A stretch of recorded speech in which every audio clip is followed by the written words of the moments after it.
All right, so I'm going to take this image I took of pumpkins. I cropped it and then changed it to a black and white picture on my phone. I just emailed it to myself so I have a bigger version for you to see and for me. Then what we are going to do is create a monochromatic scheme here. The pumpkins that I'm doing, I will be painting with coffee, and that is again included in your packet. You guys can create it, the paint, by using the coffee and a little bit of water. Obviously, the more coffee that you add, the darker your colors are going to be. So what I like to do is have a little test paper, and so that I can see the varieties of colors that I've created. So you can see the medium tone, we have a real light tone. So this just kind of shows me my gradients, my different tones. What I'm going to do then is just start to apply them. So where I see those really dark areas, for instance, the stem, I'm seeing a lot of dark in here. Now, this is not just going to be a one layer process. You're going to have to go through to make this really dark. I am going to paint it once, come back, paint it again, add another color. So this is going to be about layering and layering and layering. The nice thing about the coffee is after you've let it sit for overnight, this is going to become like almost like a tar, really dark, and so you'll get those really nice tones. I feel like I'm saying the word really a lot, but you'll get these beautiful dark tones by just letting the water kind of evaporate out of your coffee. So you can make your coffee one day, your coffee paint, and then the next day come back to it. I'm just noticing a few dark tones up here in these stems. And in here I've got just kind of this strong black line right here. So even though it's showing as black on my screen, I am just adding a little bit of color on here that is dark, the darkest I have. So this is equaling the black that I see on the screen. Okay, so after you have this done, then you're going to look for the next tone. So perhaps I look for those super light tones on my pumpkins, and I can see that over here got this super light area, so I can fill this in with my lightest coffee color, and if you want it even lighter, just add more water to it, and it kind of comes across the pumpkin. Like you can see where the light source is for sure. I do have a little light tone on the top over here where the sun is just kind of kissing that pumpkin. Okay, going in, looking for more. This is a really light pumpkin up here. So as you can see, it's just kind of like tinting the paper. It's like just showing a little glance of color. Here's the same color. I see it creep down on here, and it actually has like a little tail that sneaks down here. And then this goes off the page. Looking again for my really light tones here.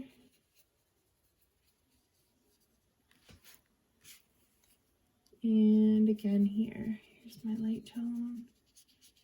I've got these kind of areas coming down here that are light. And I'm using the same size brush that you guys have. This is called a filbert when it's round and small like this.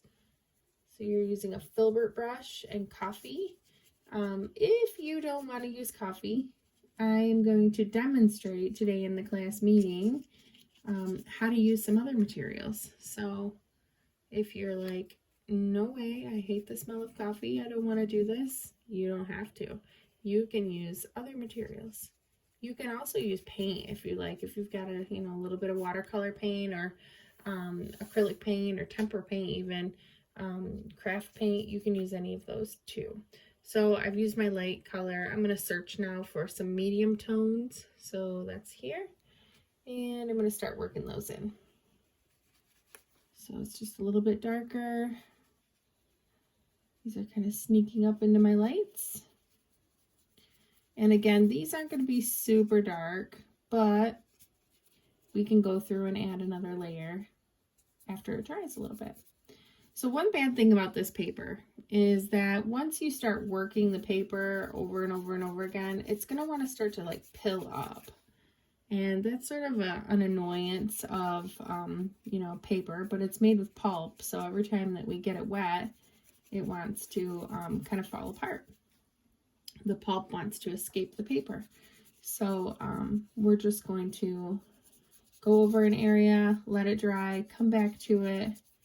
And when we do this, our paper will be much more happy and it won't fall apart. Here's our medium tone again. I'm going to grab a little bit darker tone just in here. Okay, and you can see on this one, we go back and add a little dark tone here. And it sort of creeps up in between, like just before the next strong kind of veiny line. I don't know what those are called on a pumpkin. The lines on the pumpkin. Some fancy word that I don't know. All right, and on this side, we see a couple dark lines kind of going up. Oh yeah. So I'm actually going to be looking for a few of these to put in an art show. We are going to be, instead of putting art in our gallery this year, we're going to be putting it in a digital format. I'm taking this dark color, and this baby's going to be my pumpkin lines, whatever these are called. So anyways, I would love to see some fabulous work, whatever you choose to paint, done to the best of your abilities, because I will be looking for a few. Only going to put about 5 pieces in, each art teacher is, but I can always make room for more. So I would love to put some on the digital art show, and we are working with how we're going to do that. So it's either going to be online or on Maple Pride Facebook page, or both. So just hurry up and wait for details, but I would love some of your artwork, and I'll be looking through some of your past assignments for stuff too. Okay, so you can see how we're just working these in. All right, I'm going to go ahead and take a break here and then just work in the final product in the end of this demonstration.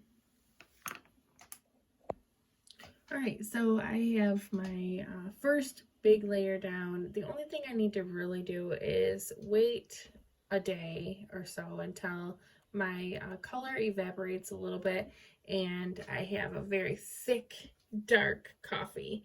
And once I have that, then I can go in and get these really, really dark spots, like in the stems, these little kind of vine lines that I need, and then just some of the little accents that I see within my original picture. But other than that, it will be done. And I am going to show you in just a second how to do other materials. Okay, so this one is about using other colors and getting different values. So look at, I'm going as basic as regular old Crayola crayon. And let's just say I'm trying to accent those pumpkins. This is just going to be a real rough little sketch here. All right, let's just say we've got this basic pumpkin shape. I'm going to go in with my darkest color, and I'm going to start adding my accent lines. Obviously, pumpkins have these little pumpkin lines. I don't know what they're called. Veins. Something. But they're going to be my darkest, most intense color. So I'm not only applying the darkest color, but I'm also applying a lot of it and pressing really hard to achieve those marks and that color. Now I can go through with my next color. So I have just standard, this is razzmatazz, but more like a kind of a lighter raspberry color. So now I'm getting those kind of middle tones.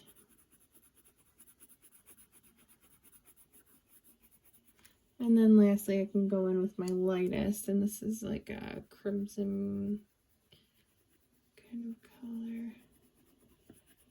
And obviously pumpkins aren't red, but this is all about monochromatic, which means one color, different shades and tints. So now I can go through here and add those dark lines again, kind of layering on top. All right, so that would be a crayon. I could also do it with pastel. So if you're somebody who has access to pastels, awesome. If you don't have pastels, that's why I put coffee in your packet, but also you can do your colored pencils too. Same idea as the crayon. But you can just see pastels. I can even go through and just sort of work the color into the paper a little bit. Go with my middle ground color. This is a pink. And then for pastels, you always put your lightest color last. So in this case, it is my white. And I can do white because the white is going to blend to create the light pink. Okay. And then if I just want to bring up some of those dark lines again, I can do that. Okay, so that is pastel. And then I do want to show you a cheap paint product. And it is just regular old Crayola marker. So you can do two things. You can put it on your paper. The other thing is it's not very forgiving if it's on your paper. You can also put it on your paint palette. Just apply a little bit on there. And then take your brush. You can spread it out on your paper just by adding water. So it acts as like a watercolor. The thing is, it doesn't spread a ton. But you can then go on your palette and grab your middle tones. You can add more water and add the lightest tones. So again, colored pencil, crayon, pastel, marker, coffee, anything you can think of. Some of you like to work digitally, which is totally fine. You could use your digital programs for painting your pictures with your tools. I think that is it, guys. So just want to wish you luck, and if you need help, I am here for you.